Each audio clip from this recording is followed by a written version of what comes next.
Përshëndetje miqtë mia, ku takohemi sërish.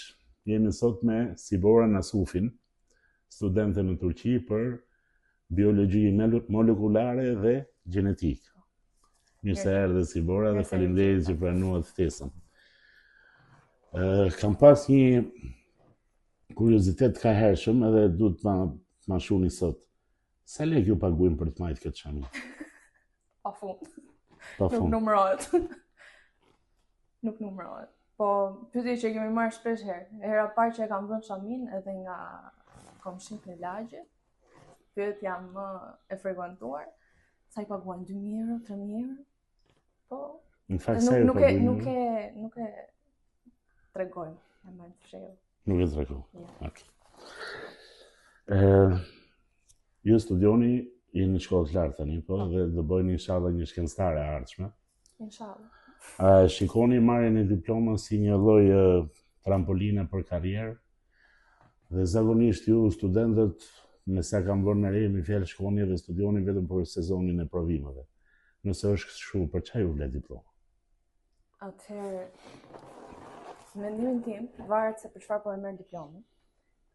Nëse po e merr vetëm ta kesh si stam që të vazhdosh me tutje se e ke vendin e siguruar si një pjesë shumë e madhe e brezit tim, apo po e merr sepse vërtet ti atë profesion që ke zgjedhur apo atë dikë që ti ke zgjedhur e ke pasion dhe do e marrësh me do e mos diplomën, edhe nëse ti e vazhdon karrierën apo jo. Që këtu fillon nisja, a mëson vetëm për sezon dhe të marrësh notën për provimin që në fund të marrësh diplomën me nota të mira apo thjesht kaluese, apo po e merr diplomën që të kesh dije dhe të vazhdosh diçka që ti e do, diçka që ti vërtet të pëlqen dhe e ndjen e ke pasion për veten tënde. Unë paktën për çfarë kam zgjedhur degën time dhe pse e vazhdoj, është një degë që e kisha me shumë dëshirë. Më pëlqente shumë, më shtonte kuriozitetin dhe edhe nëse e vazhdoj apo jo karrierën më tutje, unë njësoj dua ta mbaroj diplomën dhe ta mbyll. Dhe e keni zgjedhur një degë vështirë për këtë vërtetë, mund të kishit zgjedhur çdo lloj degë. Një degë që e pëlqeja shumë dhe në fakt kam pasur dëshirë për shumë degë të tjera, ka qenë arkitektura dhe kimia industriale, po të gjitha ishin degë që i doja, më pëlqenin, paktën me çfarë kisha lexuar dhe çfarë kisha parë në internet duke kërkuar për degët dhe për profesionet, një degë që më pëlqeu, më shtoi siç thash kuriozitetin interesante dhe thash do e provoj. Ju e përdorni shumë rrallë internetin, po? Si riniti. Shumë pak. Shumë pak. Duket. Ju studioni në Turqi. Po. Do ktheheni, keni bën mend të ktheheni në Shqipëri një ditë apo? Si fillim, tani për tani e kam menduar, dua të kthehem në Shqipëri. Aty kam dhe familjen, kam miqt më të afërt i kam në Shqipëri. Megjithatë, unë nuk jam kundra që të shikoj diçka edhe jashtë, ndoshta jo në Turqi, ndoshta jo në Shqipëri, në vende të tjera varet ku jepet mundësia më e mirë për mua në fushën që unë kam zgjedhur. Pa nuk do ishte më mirë të jepni një kontribut në Shqipërinë tuaj në këtë? Do ishte dhe siç thash aty do nis, në Shqipëri do nis dhe e dua shumë, po me mundësinë që jepen varet ku del mundësia më e mirë. Fatkeqësisht. Sa të përgjegjshëm janë të rinjt sot për aty që nesër do marrin fatet e këtij vendi tonë në fjalë, në dorë. Atëherë, marrja e përgjegjësisë nuk nis në moshën 20 vjeç kur ti hyn në universitet apo në moshën 25 kur ti del nga universiteti dhe do nisësh punën. Për mendimin tim marrja e përgjegjësisë nis që në fëmijëri. Nis me diçka të vogël. Rregullimi i kravatit, nis me zgjedhjen në çfarë shkolle do të shkosh, gjimnazin, është diçka që ti e bën një zgjedhje me vendosmëri dhe me bindje të plotë dhe e mban përgjegjësinë mbi shpatullat e tua. Në përgjithësi brezi im nuk është mësuar që të marri vendime vetë, ose me ndihmën e dikujt, por në fund ta marri vetë vendimin. Çdo gjë e kanë pas të shtruar, ose janë munduar prindërit që ta bëjnë sa më rehat, dhe ajo rehatia i ka mbytur pjesën më të madhe, jo të gjithë. Ka nga ata që janë vërtet përgjegjshëm për atë që marrin përsipër. Dhe me do e mos kjo të bën që do të pëlqej ajo rehatia ku ti je, mos guxosh të bësh diçka më tepër dhe kjo vjen edhe kundër asaj marrjes përgjegjësisë. Ti nuk shkon ta marrësh përgjegjësinë duket si diçka e madhe të rëndon mbi shpatulla. Edhe kur e merr nuk i del, nuk e merr për zot, nuk i del përballë asaj që ti mund të kesh bërë diçka gabim. Ndoshta e ke bërë, je munduar me më të mirën, po e ke bërë gabim dhe nuk e merr përgjegjësinë që thuash e bëra faji im, do mundohem të rregulloj. Është gjithmonë nuk është faji jot, është diçka ndodhi, faji ishte dikujt tjetër, dhe përgjegjësia nuk merret në moshën kur ti del në punë apo nis universitetin, merret që në fëmijëri. Mësohet nga prindrit, mësohet në shkollë, mësohet në jetën e përditshme. Kështu që edhe ajo ndikimi i jashtëm që t'jen nga prindrit që janë tërkohën rahat, s'ka probleme, ke gati, vazhdo, ti mos e vrit mendjen për asgjë, ndikon tek mosmarrja e përgjegjësisë në bes.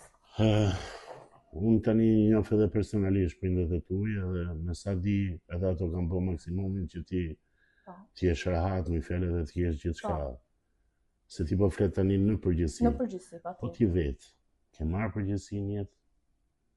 Do thoya duke filluar nga fëmijëria dhe pastaj më vonë. Do thoya që kam marrë normal majstën përgjegjësisë, sa mund të marrë një fëmijë, po them paktën përgjegjësia më e madhe që kam marrë në atë moshë 14 vjeç, 15, që ishte vendimi për të vajtur në Turqi. Mua nuk më kanë dërguar prindrit pa dëshirën time. Domethënë nuk thanë, shiko, kjo është e mirë për ty dhe do shkosh dhe tik. Sigurisht një këshill ta kanë dhënë patjetër. Patjetër një këshill, ata janë prindrit që e drejtojnë fëmijën, janë prindrit që edukojnë fëmijën. Megjithatë, vendimi në fund ishte imi. Përgjegjësia ishte binte mbi mua. Ma lanë rrugën e hapur, thanë nëse do të vazhdosh në Shqipëri, patjetër e ke rrugën të lirë, ma kanë lehtësuar sa më shumë ishte e mundur, po që përgjegjësi në fund ditës e mora vetë, vendimin e mora vetë. Nuk kam shkuar si disa nga shoqet e mia ose mikeshat e mia që kisha në gjimnaz, që i thanë prindrit do shkosh dhe me do e mos pik do ta mbarosh atje, edhe e morën dhe me normal, kur e merr me detyrim, me siklet, me stres, nuk e donin. Unë e mora përgjegjësinë, e mora vendimin vet. Edhe kur shkova në fakt nuk më pëlqeu. Nuk më pëlqeu vendi, mu duk gogol. Ua, isha mësuar në Tiranë gjithë jetën, kur shkova në Edirne, një vend i vogël i Turqisë, vend provincial. Shkolla sa ishte hapur, ishte shkollë e re, gjimnazi. Provincial sot, se Edirnea dikur ka qenë kryeqendra e Turqisë. Dikur ka qenë kryeqendër. Perandorisë Osmane, jo e Turqisë. Turqia dhe Perandoria Osmane, dy gjëra të ndryshme. Mu duk shumë, siç thash, gogol, frikshëm Edirnea, frikshëm vendi, dhe ditën që prindrit do ikin, fola me ti madh. I thash, më duket shumë frikshëm, nuk dua të ri. Mu duk vërtet të merr. Dhe më tha, provoja. Thjesht provoja. Sigur një javë, apo një vit, apo një muaj, s'ka rëndësi. Ne prapë nëse ti do të kthesh, do vim do të marrim. Dhe aty mendova dhe thash, ok, unë do ta provoj, do jap mundin tim, pse jo, më çdo mundësia, do e marr përsipër, dhe ja ku jam sot, vazhdoj 7 vite në Turqi. Tani ti je bërë më e madhe sigurisht e ke përgjegjësi edhe më shumë. Unë desha me ditë, kur ke qenë para se shkosh në Turqi, i bëjshe ti këto që thu, rregullim me krevatit, në larje pjate, apo vetëm kështu hazër edhe... Jo, shiko, patjetër, a i pëlqenin mamit si i bëja është... Jo, s'po flasim atë, ne po flasim ti a i bëje. Patjetër, po që po. Mamit ndoshta s'kan për t'i pëlqyer sot, po? Sikur një fshes, ngresh pjatën vetë nga tavolina, është me do e mos. Unë mbaj mend që në klasë të 5 kam filluar të bëj bukën për shkollë vetë. A e merja apo se merja ishte mbi supet e mia. Qoftë se merja bukën, se ke bër, mos e merr, rri, s'ka problem. Edhe unë dhe vllai, i kemi, domethënë këto vërtet i kemi bër. Nuk flas thjesht për sy e faqe. Prandaj prindërit e tu janë kohën gjithmonë që se rregullojë krevatin, apo jo? Po. Të kalojmë ti një pyetje tjetër. Kush është modeli i trive sot? Përgjithsisht?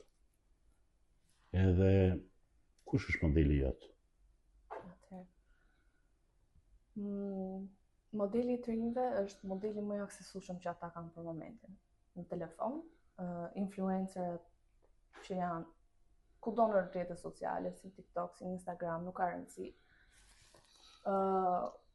Sepse modelet e tjera që janë paktën për mendimin tim më të rëndësishme, që nis që nga familja, që nga prindrit që ti ke në shtëpi, vllai më i madh, motra më e madhe apo gjyshrit, brezi nuk me çfarë kam vënë deri tani, paktën, nuk kalojnë shumë kohë me familjen.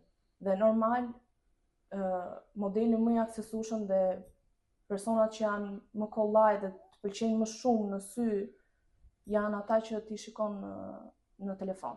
Një person që ti mund t'ia njohësh jetën me 2 video, një person që i ka bërë parat shumë shpejt dhe është lodhur shumë pak për atë dhe kush nuk e do që të bëj sa më shpejt para dhe sa më kollaj dhe tjetë rahat. Ndoshta ju se doni apo jo. E doni dhe ju që pasoroheni shpejt? Edhe pa mund të gjithë në fundon pasuria. Ama varet çfarë qëllimi ke në jetë. A do që ti të bësh vërtet karrierën sepse të pëlqen karriera dhe ta vazhdosh deri në fund, a do të krijosh një familje, a do thjesht pasurohesh dhe të pëlqen jeta e luksit dhe do mundohesh të bësh gjithçka sa më shpejt. Nëse ti do shkollën, do mundohesh shkollën ta mbarosh sa më mirë dhe sa më shpejt. Nëse do paran, do mundohesh të bësh paran. Do të thënë, çdo njeri varet se çfarë kërkon. Dhe përveç asaj edhe modelet që paktën për ne brezin, për ne të rinj, besimtarët musliman. Jo, unë kisha përgjithsisht tjerë, pastaj se ne nuk e ndajmë veten nga të tjerët, apo jo? As pak. S'kemi pse e bëjmë të dallim besimtarët musliman apo jo musliman. Besimtarët musliman kanë modelin më të mirë që është profeti alayhis salam. Dhe që ta kesh atë model të jetës, duhet t'ia dish jetën. Duhet ta kesh lexuar ose të paktën të dish historitë më kyçe dhe më bazë të jetës së profetit alayhis salam. Gjë që ne si të rinj besimtar e kemi si model, është aty, po nuk mundohemi ta lexojmë dhe nuk mundohemi ta hulumtojmë pak më tepër jetën e tij dhe ta kemi bazë jetën e profetit alayhis salam. Ndërkohë që pjesa tjetër e rinis, ata që nuk janë besimtar, mund të shohin modelet tash familja, influencer, një profesor, një pedagog, patjetër.